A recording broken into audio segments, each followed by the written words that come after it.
하나님의 말씀 누가복음 14장 12절부터 14절까지 말씀 함께 보시겠습니다. 하나님의 말씀 누가복음 14장 12절부터 14절까지 말씀 봉독하시겠습니다. 또 자기를 청한 자에게 이르시되 내가 점심이나 저녁이나 베풀거든 벗이나 형제나 친척이나 부한 이웃을 청하지 말라. 두렵건대 그 사람들이 너를 도로 청하여 내게 갚음이 될까 하노라. 잔치를 베풀거든 차라리 가난한 자들과 몸 불편한 자들과 저는 자들과 맹인들을 청하라. 그리하면 그들이 갚을 것이 없으므로 내게 복이 되리니 이는 의인들의 부활 시에 내가 갚음을 받겠음이라 하시더라. 아멘. 오늘의 말씀 본문으로 해서 보상에 대한 우리의 기대감이라는 제목으로 하나님 은혜 나누겠습니다.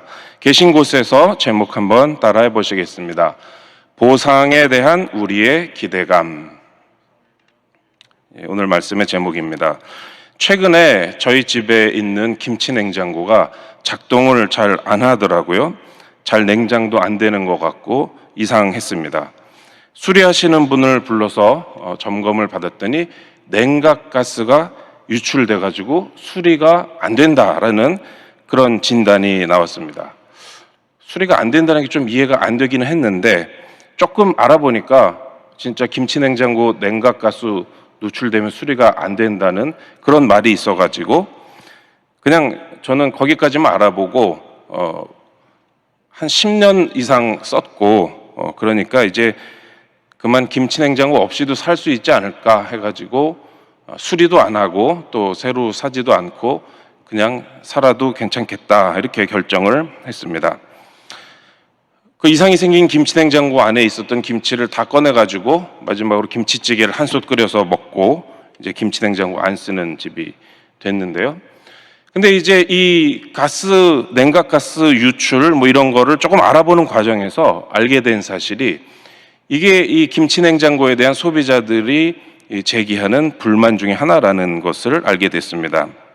제조사가 이런 문제가 있으면은 수리를 성실하게 해주지 않고 오히려 수리가 너무 비싸거나 어렵다는 이유로 자꾸 보상 판매를 유도하는 거 아니냐 이런 불만 사항들이 인터넷에 많이 올라와 있는 것을 알게 되었습니다. 보상 판매라는 것 말하자면 쓰던 냉장고 제품을 제조사에게 다시 반납하고 그만큼을 이제 정해진 금액을 받고 새로운 것을 사는 이제 그러한 제도가 되겠습니다. 오늘 말씀의 제목이 보상에 대한 우리의 기대감인데요. 말하자면 이 제조사들이 주는 보상금이 소비자들의 기대에 못 미쳐가지고 그러한 정책에 대해서 소비자들의 이의 제기가 있는 것을 이제 보았습니다. 이것은 우리의 생활 속에 있는 보상에 대한 기대감의 한 가지 예라고 할 수가 있겠습니다. 우리가 살아가는 이 세상에는 보상이라는 이치가 있는 것을 우리는 다 알고 있습니다. 우리 일상생활에서도 상당히 중요한 그런 이 세상이 작동하는 원리입니다. 우리가 힘들어도 운동을 열심히 하는 이유는 무엇입니까? 건강이라는 보상을 받을 수 있다는 기대감이 있기 때문에 하는 것이죠. 아이들이 집에서 안 하던 거실 청소를 갑자기 한다. 그러면 혹시 엄마 아빠에게 용돈이라는 보상을 받을까 하는 기대감 때문에 청소를 하는 것이죠. 아니면은 뭐 칭찬을 바라고 하는 것. 일종의 감정적인 보상이겠죠. 그런 보상에 대한 기대감이 있기 때문에 우리가 생활에서 여러 가지 활동을 하고 산다라는 것입니다. 보상이라는 게 뭡니까? 무언가를 했기 때문에 그에 대한 대가로 갚아주는 것, 그것을 보상이라고 말합니다. 오늘 읽으신 이 누가복음 14장의 본문에서도 예수님께서 갚아준다라는 표현을 여러 번 쓰셨습니다. 바로 삶의 중요한 현실인 이 보상, 갚아주는 것을 예수님께서도 말씀하시고 또 인정하신 것이다라고 할 수가 있겠습니다. 어찌 보면 우리 생활 대부분이 어떤 보상에 대한 기대감에 이끌려서 이루어진다라고 할 수가 있습니다. 만약에 이 보상이라는 이치가 전혀 적용되지 않는 그런 세상이라면 좀 이상한 세상일 것 같아요. 어떤 일을 해도 아무 결과도 보람도 없는 그런 세상이 되겠죠. 자, 그런데 이 보상에 대한 오늘 예수님의 가르침을 보면은 예수님께서는 두 가지 보상에 대해서 말씀을 하고 계십니다. 두 가지 보상이 있는데 한 가지 보상에 대해서 기대하는 것은 그것은 예수님께서 우리에게 원하시는 기대가 아닙니다. 그건 잘못된 보상에 대한 잘못된 기대감이고요. 반면에 예수님께서 우리에게 원하시는 올바른 보상에 대한 기대감이 또 따로 있습니다. 이 두 가지에 대해서 오늘 하나님의 말씀을 통해서 우리의 삶을 돌아보고 주님의 은혜를 받기를 원합니다. 그리고 바라기는 우리의 기대감이 주님이 원하시는 쪽에 잘 맞추어져서 주님이 우리에게 말씀하신 그러한 올바른 보상에 대한 올바른 기대감을 가지고 우리가 삶을 살기를 원하는 것입니다. 첫 번째로 이 세상에 보상 체계가 있습니다. 오늘 예수님께서 말씀하신 세상의 보상 체계의 가장 큰 특징은 사람들이 서로 주고받는 관계를 맺는 그런 보상 체계입니다. 상호성, 주고받는 것이죠. 그리고 인맥, 나와 너는 연결돼 있다. 우리는 연결돼 있다. 이러한 상호성과 인맥을 통해서 좋은 사람들이 원하는 보상이 이루어지는 것이 세상의 모습이다라고 예수님께서는 말씀을 하고 계십니다. 우리가 이건 잘 알고 있습니다. 실제로 보면은 세상의 거의 대부분의 일들이 사람 관계를 통해서 이루어지는 것처럼 그렇게 보입니다. 그래서 사람 한 명 아는 것이 힘이다. 인맥이 힘이다. 다들 이렇게 생각하고 있습니다. 영어에 이런 표현이 있습니다. 당신이 무엇을 아는가가 중요한 것이 아니라 당신이 누구를 아는가가 중요한 것이다. 당신이 무엇을 아는가? 그거는 지식이고 능력이겠죠. 그런데 당신이 누구를 아는가? 그것은 인맥이고 네트워크입니다. 지식과 능력보다는 인맥이 더 중요하다. 그러한 말입니다.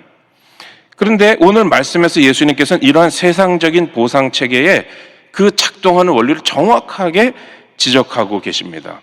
여기서 예수님께서는 한 바리새인 지도자의 집에 초대를 받아서 지금 식사를 하고 계시는 장면인데요. 이렇게 말씀을 하십니다. 누가복음 14장 12절에 또 자기를 청한 자에게 이르시되 내가 점심이나 저녁이나 베풀거든 벗이나 형제나 친척이나 부한 이웃을 청하지 말라.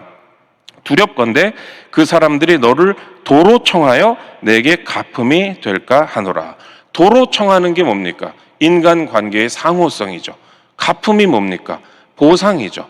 내가 이 사람을 청해서 우리가 좋은 관계를 맺고 식사를 하니까 그 사람도 나중에 나를 청하고 그러면 서로 좋은 보상이 이루어지고 이익이 도모된다라는 그러한 것입니다. 이 바리새인은 이 14장 1절에 보면 바리새인이 지도자라고 되어 있기 때문에 아마도 사회 유력층에 아는 사람이 많이 있었고 친구들이 많았겠죠. 점심이나 저녁에 사람들 청해서 식사를 한다면 기왕이면 내가 알아서 도움이 되는 사람, 나중에라도 서로 도움을 주고받을 수 있는 그런 사람들을 초청했을 것입니다. 어떻게 보면 이것이 상식이고 상호성의 원리, 인맥 형성의 원리입니다. 식사가 끝이 아니라 그렇게 해서 알게 되면은 나중에 다른 일들도 술술 잘 풀려나가니까 그거를 사람들이 좋아하는 것이죠. 예전에 20세기에 참 인기 있었던 가톨릭의 교황 요한 바오로 2세에 대한 책을 읽어봤는데요. 이분은 이탈리아 사람이 아니라 폴란드 사람이기 때문에 교황 되는데 절대적으로 불리한 출신이었거든요. 그런데 어떻게 교황이 됐느냐? 이분이 이 바티칸에 갈 때마다, 교황 되기 전에 갈 때마다 이 사람을 도와주는 그런 내부 인사가 있어가지고 올 때마다 유력한 사람들과의 만남을 주선해 주는 거예요. 그래서 인맥을 쌓는 거죠. 그래서 여러 사람과 안면을 트고 서로 친해지고 결국 그런 관계, 그게 뭐 다는 아닐 수 있겠지만은 그런 관계를 통해서 교황까지도 됐다라는 것입니다. 그러니까 유력 인사들과의 식사나 관계야말로 큰 이익이고 강력한 보상이 되고, 그러니까 사람들이 그것을 하기를 즐거워하는 것이 세상 이치라는 것입니다. 실제로 예수님도 여기서 갚음이 있다, 보상을 받는다고 하셨습니다. 그런데 우리가 생각해야 될 것은 무엇이냐면, 예수님께서는 이 보상을 즐거워하지 말고, 즐기지 말고 그것을 두려워하라라고 말씀을 하셨습니다. 이 좋은 걸 왜 두려워하라 그러실까요? 세상 사람들은 이것을 하나도 두려워하지 않아요. 좋은 관계를 맺고 일이 잘 풀리는 기초가 되는데 왜 두려워합니까? 오히려 바라고 있는 것이죠. 그러나 예수님께서는 우리에게, 예수님을 따르는 사람들에게 이런 것을 두려워하라고, 이런 것을 하지 말라고, 포기하라고 말씀하고 계십니다. 크리스찬들이 살아가는 것은 그렇게 살아가는 것이 아니다. 그런 인맥과 상호관계와 이익을 통해서 살아가는 것이 아니다라는 것입니다. 우리 삶의 이익과 손해와 보상은, 그것은 하나님의 손에 있고 하나님의 뜻에 맡기라라는 그러한 예수님의 말씀인 것입니다. 저희 집에는 저희 증조 할아버지께서 감리교에서 참 열심히 섬기는 장로님으로서 교회 두 곳도 개척을 하실 만큼 열심히 신앙생활하던 장로님입니다. 그런데 문제는 저희 증조 할아버지의 아드님이신 저희 할아버지에게 이러한 신앙의 열심과 헌신이 잘 전수가 되지 못했습니다. 그래서 저희 이제 돌아가신 할아버지는 정말 자타가 공인하는 뭐랄까 미지근한 신앙, 미지근한 것보다 조금 더 아래 단계의 그런 참 믿는 것도 아니고 안 믿는 것도 아니고 그런 삶을 이제 사셨습니다. 교회를 잘 안 나가셨고요. 그런다고 뭐 신앙을 부정하지는 않았지만 뭐 인생의 어떤 중요한 계기가 있을 때 교회에 헌금을 하고 뭐 요 정도로 신앙생활 하셨기 때문에 저희 집안의 신앙의 어떤 모범은 솔직히 되지 못하셨던 그런 할아버지고, 이제 저도 그렇고 다른 이제 믿는 우리 가족들이 할아버지의 신앙을 좀 염려하는 뭐 그런 상황이었습니다. 제가 이 말씀 왜 드리냐면은, 그러다가 제가 이제 신학생 때 20대 초반에 저희 할아버지랑 한번 대화를 한 일이 있었습니다. 원래 신앙적인 대화를 할 기회가 별로 없었는데 그날은 할아버지께서 저한테 이제 교회 얘기를 하시더라고요. 근데 이 할아버지 말씀이, 이 할아버지가 아는 어떤 목사님이, 아시는 목사님이 그 교회를 건축할 때에 자기 집을 헌금으로 내놨다, 그런 말씀을 이제 하시는 겁니다. 그렇게 드문 일은 아니죠. 그러나 이제 말씀드린 대로 저희 할아버지는 교회에 대해서 좀 어두우시기 때문에 그게 굉장히 좋게 신선한 충격으로 다가오셨던 것 같습니다. 그러면서 그 목사님의 그러한 헌신을 칭찬하시는데, 그러면서 이제 크리스찬에 살아갈 방법이나 목회자의 길에 대해서 저한테 말씀을 하셨습니다. 근데 굉장히 신앙적인 내용이라 제가 은혜를 받았습니다. 그 내용인즉슨 무엇이냐면, 목회를 하기 위해서 자기 삶을 이렇게 내놨으면은, 목회의 길로 나왔으면 내 집 한 칸 그런 것은 하나님께 맡기고 내 생활은 하나님께 다 맡기고 나아가는 그 정도의 자세는 있어야 된다라는 말씀이었습니다. 원래 그런 말씀 하시는 할아버지가 아니셨는데 그날은 그렇게 말씀하셔서 저도 참 신선한 충격을 받고, 지금 생각해도 우리 돌아가신 할아버지의 신앙에 그런 부분이 있었구나 하고 좋은 추억으로 가지고 있습니다. 제가 말씀드리고자 하는 것은 뭐냐면은, 예수님께서는 지금 사람들이 이 세상에서 원하는 보상, 서로 상호적으로 인맥을 맺고 그래서 일을 풀어나가는 거, 그런 것 하지 말고 오히려 유력한 사람을 청해서 그 사람도 너를 다시 청해서 갚아주면, 그런 보상을 받으면 그것을 두려워하라고 말씀하셨다라면은, 그 뜻은 바로 우리 삶의 이익과 손해는 우리가 계산하지 말고 하나님께 다 맡기라라는 그러한 주님의 말씀인 것입니다. 하나님께 자기 삶을 맡겼으면, 우리는 예수님 믿었기 때문에 뭐 목회자건 평신도건 상관없이 우리의 삶을 하나님께 의탁한 그러한 삶이 아니겠습니까? 그렇다면 세상의 이런 보상 체계에 매몰되지 말고 하나님을 바라보자라는 것입니다. 즉 세상의 보상이 아니라 하나님의 보상을 기대하는 삶을 우리는 살아야 되겠다라는 것입니다. 그러나 우리는 실제로 믿는다고 하면서도 세상적인 보상에 더 익숙해지고 그것을 더 바랄 때가 있는 것이 우리의 현실일 수도 있습니다. 그러나 너무 세상 보상에 익숙해지면은 나중에는 하나님의 보상에 대해서 무감각해지는 그러한 위험이 생길 수가 있습니다. 두 번째로 하나님의 은밀한 보상 체계에 대해서 예수님께서 말씀을 하십니다. 누가복음 14장 13절에 보면 예수님께서 잔치를 베풀거든 차라리 가난한 자들과 몸 불편한 자들과 저는 자들과 맹인들을 청하라.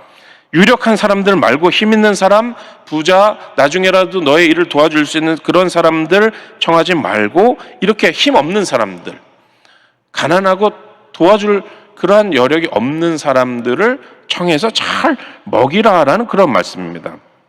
그러면 결과는 무엇일까요? 어떠한 보상이 있을까요? 어떠한 보상도 없는 것이죠. 그런데 그렇게 하라는 것입니다. 누가복음 14장 14절 상반절에 보면은 그리하면 그들이 갚을 것이 없으므로 아무런 소득이 이익이 너에게 돌아오지 않는다라는 것입니다. 상호성의 원리가 적용이 안 되는 것이고 인맥 형성이 안 되는 것이고 아무 도움이 안 되는 것입니다. 그러니까 받을 것이 없으니까 보상에 대한 기대감도 안 생기는 것이죠.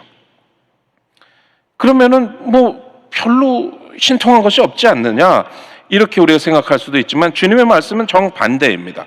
아까는 막 보상을 기대할 수 있을 때는 그런 걸 두려워하라고 말씀하셨던 주님이 이번에는 그들은 갚지 못하니까 그것을 좋아해라, 그것을 즐거워해라 이런 취지로 말씀을 하십니다. 14절 그 다음 부분을 보면 내게 복이 되리니, 그들이 갚을 것이 없으니까 내게 복이 되리니 이는 의인들의 부활 시에 내가 갚음을 받겠음이라 하시더라라는 것입니다. 받을 게 없는 것을 좋아해라. 받을 게 없는 것이 보상이다. 받을 게 없는 것이 너에게 복이다. 이것이 오늘 예수님께서 주시는 말씀입니다. 즉 하나님의 때에 세상 방법과 다르게 하나님께서 직접 보상하신다라는 것입니다. 하나님의 갚으심, 하나님의 보상, 이것에 대한 기대감을 가지라는 말씀입니다. 그런데 하나님의 갚으심, 하나님의 보상은 이렇게 드러나게 나타나는 것이 아니라 상당히 은밀하게 나타나는 것을 예수님께서 여러 번 말씀하시는 것이죠. 마태복음 6장 4절에 보시면 내 구제함을 은밀하게 하라. 은밀한 중에 보시는 너의 아버지께서 갚으시리라. 하나님의 보상체계는 세상의 보상체계처럼 눈에 보이는 것이 아니라 은밀하게 작동한다는 것입니다. 인간의 보상체계는 드러내놓고 작동합니다. 그러나 하나님의 보상체계는 다르다. 그러니까 너희들 평소에 세상 사람들처럼 하던 그 계산하지 말고 내가 주는 은밀한 보상을 기대하면서 살아라 라는 말씀입니다. 선행하는 것, 구제하는 것 그것만이 아니고 우리의 기도 생활도 마찬가지라는 것이죠. 마태복음 6장 6절에 은밀한 것을 얼마나 예수님께서 강조하고 계신지를 한번 보십시오. 너는 기도할 때에 내 골방에 들어가. 골방 은밀한 곳 아닙니까? 그 은밀한 곳에 들어가서 문을 닫고 골방인데 또 문까지 닫습니다. 그리고 아버지가 어디 계시냐? 은밀한 중에 계신 내 아버지께 기도하라. 그러면 갚으시는 것도 어떻게 해요? 은밀한 중에 보시는 내 아버지께서 갚으시리라 라고 말씀하고 계십니다. 언제 어떻게 하나님께서 우리의 구제와 우리의 기도를 갚으실지는 우리는 모릅니다. 그러나 이 말씀을 믿는 사람은 그 갚으심, 하나님의 그 보상을 기대하고 사는 것이죠. 자기만의 기대가 있는 것입니다. 어떤 회사에서 모든 조건이 비슷한 두 사람을 채용을 했습니다. 그리고 이 일을 사무실에 앉아가지고 어떤 서류 작업을 하는데 아주 무의미해 보이고 아주 지루하고 별 소용도 없어 보이는 일을 시킨 거예요. 똑같은 일을 똑같은 사무실에 앉아서 일을 시켰습니다. 그런데 한 사람한테는 이 일을 하면은 연봉을 2,400만 원 준다 그랬어요. 그러니까 한 달에 200만 원이죠. 그런데 똑같은 일을 하는, 똑같은 자격을 가진 똑같은 사무실의 다른 사람에게는 이 일을 하면은 한 20배도 넘게 연봉을 5억 준다 그랬어요. 일은 지루합니다. 며칠 하고 나니까 이 두 사람이 나중에 대화를 하는데 2,400만 원 받기로 한 사람은 불평을 합니다. 이 일 정말 너무 지루하고 재미도 없고 돈도 별로 안 되고 너무 일이 무의미하지 않냐? 난 그만둘까 생각 중이다. 당신은 어떠냐? 그랬더니 5억 받은 사람이 나는 일 괜찮던데? 나는 계속 하려고 생각하는데? 이랬다는 것이죠. 뭐가 다릅니까? 똑같은 환경에서 똑같은 생활을 해도 그 일이 나중에 어떤 보상을 가져오느냐에 대한 기대감이 다를 때 자기의 삶을, 생활을 완전히 다른 시각에서 보게 된다라는 것입니다. 주님께서는 우리에게 은밀한 중에 기도하면 갚으신다 그랬고, 은밀한 중에 구제하면 하나님이 은밀히 갚으신다 그랬고, 그리고 갚을 것이 없는 사람들에게 청해서 식사를 대접하고 선행을 베풀면은 그러면 하나님의 때에 갚아주신다고 하셨습니다. 이 말씀을 믿는 사람은 자기의 삶을 이렇게 살면서 기대감을 가지고 살게 되는 것이죠. 시편 119편 35절에 나로 하여금 주의 계명들의 길로 행하게 하소서 내가 이를 즐거워함이니이다. 하나님의 계명의 길을, 말씀을 믿는 사람은 그것을 즐거워하고 그 보상에 대한 기대감으로 인해서 행복한 삶을 살게 되는 것입니다. 여러분, 우리가 오늘 우리 스스로에게 물어봐야 됩니다. 하나님께서, 예수님께서 오늘 말씀하신 이러한 보상이 정말 내 마음속에 기대감을 불러일으키고 있는가? 보상에 대한 기대감이 어떤 방향인가? 세상의 보상체계에 대한 기대감에 우리가 갇혀 있는가? 아니면 예수님께서 말씀하신 하나님의 은밀한 그 보상에 대한 약속, 그것을 기대하는 삶을 살고 있는가? 우리가 점검해야 됩니다. 사람의 뇌에는 보상 영역이라는 그런 부분이 있다고 합니다. 자꾸 술을 먹으면서 거기서 기쁨을 느끼고 쾌락을 찾는 사람은 나중엔 자꾸 술을 먹어야지만 그 보상 체계가 만족을 한다는 것이죠. 담배를 피는 사람은 담배, 마약은 마약, 이렇습니다. 최근 연구에는 신용카드를 자꾸 쓰면은 그 사람은 뇌의 보상 영역이 신용카드에 길들여져서 더 신용카드를 쓰게 되고 신용카드를 삶에서 점점 더 의지하게 된다라는 것입니다. 우리도 뇌에 보상 영역이 있을 텐데 우리의 기대감, 보상에 대한 기대감은 어디에 맞춰져 있는가? 세상의 보상 체계인가? 아니면 하나님의 은밀하지만 확실한 보상 체계인가? 우리의 마음은, 우리의 삶의 방식은 어디에 맞춰서 활성화되어 있는가라는 것을 우리가 물어봐야 될 줄로 압니다. 말씀을 맺겠습니다. 어느 연주자가 피아노 연주를 하는데 많은 관객들이 있는 홀에서 연주할 때 긴장도 되고 또 연주를 잘해서 박수를 받고 싶은 마음도 있는데 이분은 하나님을 믿는 사람이기 때문에 자기는 다른 마음을 가지고 연주한다는 겁니다. 뭐냐면 그 관객석 중에 한 자리를 자기가 임으로 찍어가지고 그 자리에 주님이 오늘 와 계신다고 그렇게 생각을 하고 그 자리에 집중하고 그 자리를 향해서 주님을 향해서 연주를 하는 것이죠. 사람들을 상관하는 것이 아니라. 그리고 이러한 연주할 수 있는 재능을 주신 주님께 영광을 돌리고 주님을 찬양하는 그러한 마음으로 집중해서 연주를 한다라는 것입니다.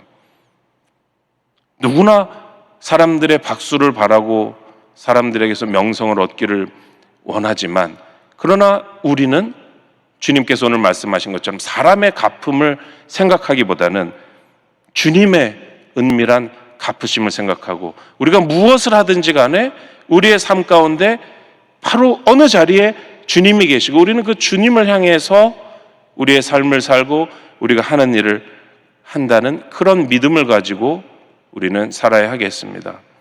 그럴 때 주님께서 우리에게 보상하시고 주님의 그 갚으심이 우리의 가장 큰 기쁨이 되는 그러한 삶을 살게 되기를 주님의 이름으로 축원합니다. 기도하겠습니다. 하나님 아버지 감사합니다. 오늘 예수님께서는 이 세상에 보상과 갚음을 그것을 바라지 말고 예수님께서 말씀하시는 의인의 부활 시에 하나님이 갚아주시는 것, 은밀한 가운데 아버지가 갚아주시는 것, 그것을 바라보고 즐거워하라고 말씀하셨습니다.